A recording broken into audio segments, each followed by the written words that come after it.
Nima qilyapsiz? Aka, qiz bilan gaplashyapsizmi? Voy, siyerdan chakyapsizmi? Jinnimisan, men umuman chakmayman.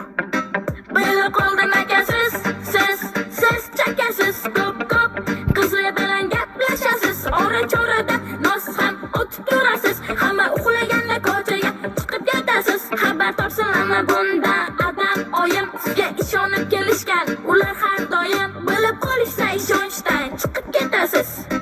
Xo'p, nima xohlayapsan? Jazosi ikkita qog'oz, shunda yutib ketasiz. Yaxshi uka hech qachon akasini sotmaydi, paytdan foydalanib olib katta pulga otmaydi. Qo'rqma aka, hech qachon yomon yo'lda yurmaydi. Ota-ona yuzini yerga qaratmaydi. O'g'il bolaga yarashmaydi, chaqimchilik bunaqa bo'lmaydi de.